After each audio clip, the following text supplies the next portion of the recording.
Welcome, friend. I'm James, your host, and today we're diving into another captivating episode. Grab a drink, get comfortable, and get ready for a powerful story that's sure to resonate. If something hits home, share your thoughts in the comments. Let's dive in. I feel like a ghost in my own life. Nothing left for me. Level 3 suicide ideation, see rules. So here we are, buckle up, because this is going to be a full-on sob story. You've been warned. I fucking hate my life. The bright lights of Los Angeles used to fill me with hope, a promise of endless possibilities, but now they feel like a spotlight illuminating my failures. The palm trees that once swayed gracefully in the warm breeze now seem to mock me as they tower over my insignificance. I'm past my prime, no longer in my 20s, and the reality of my existence has morphed into a suffocating fog that wraps around me like a vice. Each day drags on, and I find myself trapped in a never-ending cycle of disillusionment, struggling to find my place in this vast, indifferent city.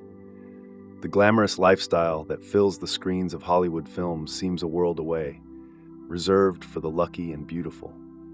I wander the streets, feeling like a specter haunting a place that no longer welcomes me, drowning in a sea of vibrant colors that only highlight my grayscale existence. Where do I even begin?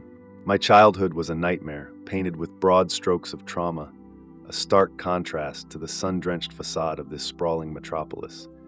In a city bursting with dreams, I was subjected to a personal hell. I was sexually abused by my grandmother, a betrayal that carved deep scars into my soul. The memories come flooding back, her once comforting embrace transformed into something sinister, tainting every shred of innocence I had left. Her touch, once associated with warmth, became a haunting memory that echoes in my mind like a broken record, replaying scenes that I desperately wish I could erase. Growing up in a family riddled with dysfunction, I felt like a ghost, unseen and unheard, invisible even to those who shared my blood. My parents, both disabled, separated when I was just 2 years old, leaving me to navigate a world that felt alien and unwelcoming. While my 3 half-siblings were showered with love and attention, I was left in the shadows, desperately yearning for a crumb of affection, wondering what it felt like to be loved unconditionally. Codependence is my middle name. The weight of my reliance on others is crushing. I'm severely depressed, an unwelcome companion that has followed me for years, lurking in the corners of my mind despite all my efforts to push it away. Therapy, medication, self-help books, none of it has brought me relief. I wake up anxious every morning, my thoughts spiraling into a chaotic tempest that threatens to drown me. My mind races, running through a checklist of fears and insecurities, leaving me gasping for air before the day even begins. The sunlight streaming through my window feels less like a gentle caress and more like a spotlight, illuminating every flaw I try to hide. As I struggle to find the motivation to get out of bed, the thought of facing another day in a world that feels relentlessly unforgiving looms like a dark cloud over my head. I've turned to alcohol, a numbing agent that feels like a double-edged sword. I tell myself I'm managing it, but we both know that's a lie. Each drink is a temporary escape, but the hangover of reality always returns, sharper and more brutal than before. I can feel the alcohol coursing through my veins, dulling the edges of my pain, but never truly numbing it. It's a vicious cycle. The more I drink to escape, the more isolated I become. My relationships have crumbled around me like sandcastles under the tide. Every partner I've had has betrayed my trust. My ex-fiancé? She fell back in love with her ex because, in her words, he was just better looking. Can you imagine the knife twist when you hear that? It's like a gut punch that leaves me gasping for breath. She still texts me daily.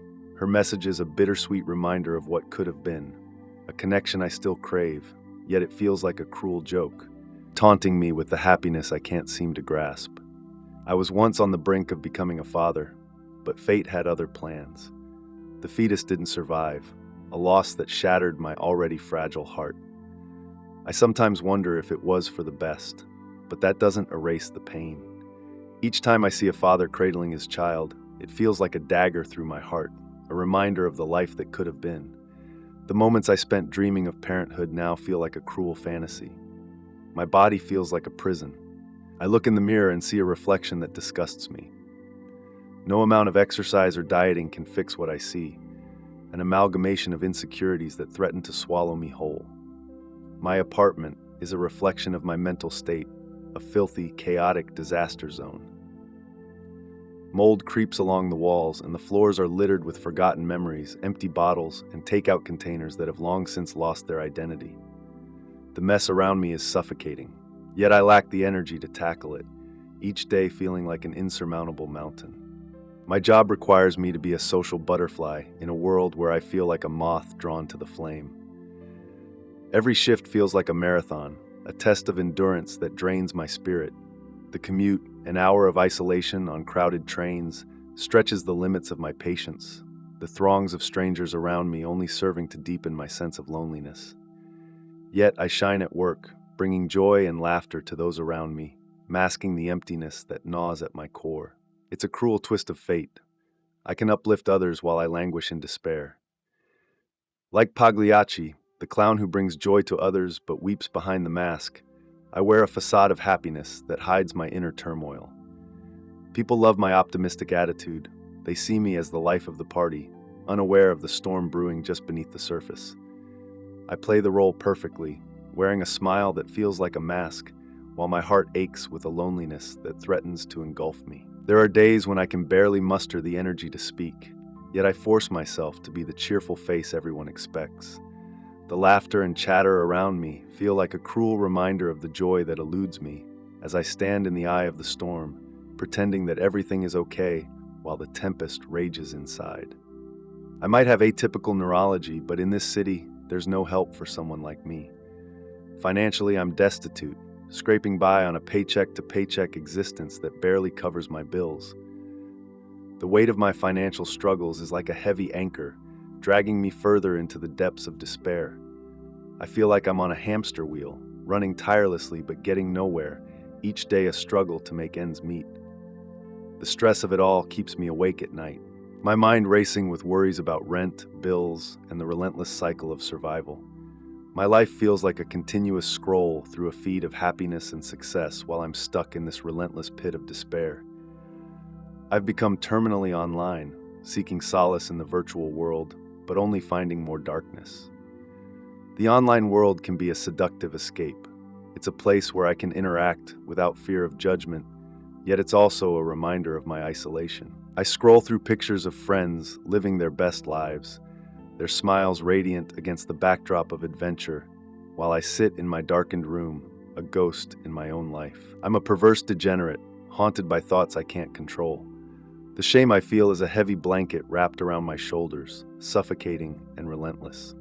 I'm smart enough to recognize my flaws, to see how they trap me in a cycle of despair. I've achieved my dreams, careers, accolades, experiences that should fill me with joy, but they've left me hollow. Those fleeting highs serve only to highlight the depth of my lows. I have too much empathy, and it chains me down. The thought of causing pain to the few people who care about me is unbearable. I often wonder if my existence is a gift or a curse. Despite my struggles, I don a mask of optimism, fooling everyone around me. People praise my positivity, but inside, I'm a misanthrope. I see the beauty in the world, yet it reflects back at me with an emptiness I can't escape. I'm intelligent, capable, and caring, yet I feel like a mere shadow of myself, diminished by my physical appearance, my soul trapped in a body that feels like a cage. I find myself craving genuine connection, yet my fear of rejection keeps me locked away. A prisoner of my own making. I crave authentic relationships, but dread the vulnerability that comes with them, fearing the judgment that has haunted me throughout my life. It's a constant battle between wanting to connect and the overwhelming urge to retreat into solitude, where I feel safest, even as it deepens my despair. I hold progressive values and strive to treat everyone with kindness and respect. I'm not racist, homophobic, or judgmental, yet I find myself consumed by a pervasive hatred for humanity as a whole. The irony isn't lost on me. I've tried so hard to climb out of this pit, but now I'm simply exhausted. What's left for me? This too shall pass, they say, but I'm terrified that it won't. There's someone out there for you, they assure me. but trust is a luxury I can no longer afford. The idea of opening up to someone else feels like a betrayal to the wounds that still ache within me. Each time I consider the possibility of love or companionship, I feel that familiar wall rise up, an impenetrable fortress built from years of pain and disappointment. It's not just that I fear being hurt again, it's the haunting thought that I might never be able to offer the love and stability that anyone deserves. The prospect of vulnerability terrifies me, paralyzing me with the weight of my own inadequacies.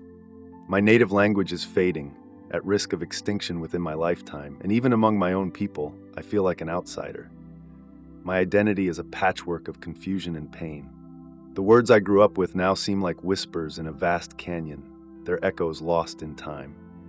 It feels as if my very essence is slipping away, a once vibrant culture now overshadowed by the relentless march of assimilation. I stand on the fringes of my community, observing but never truly belonging, my heart heavy with the knowledge that my heritage is fading, even as I cling to it. Body dysmorphia taunts me daily, warping my perception until I can barely recognize myself. Each glance in the mirror feels like a cruel reminder of the distance between who I am and who I want to be. My reflection stares back with a disapproving gaze, a constant reminder of all the ways I have failed to live up to my own expectations. I have a few people who rely on me, and they are the only threads keeping me tethered to this world. I find myself waking up each day for them, dragging my weary body through the motions. I think of their faces, the way they light up when they see me, and it stirs something deep within me, a flicker of hope perhaps, or maybe just the weight of responsibility. But as much as I want to be there for them, I often feel like a hollow shell, unable to provide the support they deserve. The thought of leaving them behind is a knife that twists in my gut. I've tried suicide hotlines, the Red Cross, and countless forms of outreach. I have sat through conversations with kind strangers who offer platitudes and gentle encouragement, but in my heart, I know I don't need your pity or kindness. I've experienced it all before and been on the other side, saving lives while my own slipped away from me. I've given all I can give. I am a husk, a mere echo of who I once was, living in a state of perpetual numbness. Each day I'm compelled to keep going, but the moment my loved ones leave this world, I fear I'll find solace in the void. The thought haunts me, a dark shadow lurking in the corners of my mind. What happens when the last tether snaps, when the final flicker of hope extinguishes? I imagine a world without the burdens I carry, yet the idea of embracing that darkness is both terrifying and alluring. Would it be a release or merely a transfer of pain? These thoughts swirl like a tempest in my mind, a chaotic dance that I can't seem to quiet. Words can't encapsulate the depth of my pain, my isolation. I'm alone in a city brimming with people, a ghost haunting the streets, drifting through life unnoticed. I pass by throngs of strangers, each lost in their own world, their laughter ringing in my ears like a distant memory. I want to scream, to reach out and shatter the facade that binds us all in this dance of loneliness, yet I remain silent. I want to die, but I don't. This feels like a never-ending cycle, a spiral of despair with no end in sight. I hold on to hope, but it feels like a flicker in the darkness, a mote of dust swirling in a landfill of sorrow. Venting this all, laying bare my soul, it feels like a desperate attempt to find some reprieve in a world that feels overwhelmingly heavy. I write this not to elicit sympathy or pity, but to unburden the weight I carry. Maybe there's someone out there who understands, who sees beyond the facade I present to the world. Perhaps, in sharing this, I can forge a connection, a lifeline to someone who feels as lost as I do. Each word I type is a step into the light, a flicker of courage in the face of overwhelming despair. I long for a day when I can wake up and see hope reflected in my own eyes, when I can step outside and feel the sun on my skin without the weight of the world pressing down on my shoulders. Until then, I will keep writing, keep searching for the flicker of connection in this vast, lonely expanse, hoping to find my way back to myself, or at the very least, to discover that I am not as alone as I feel.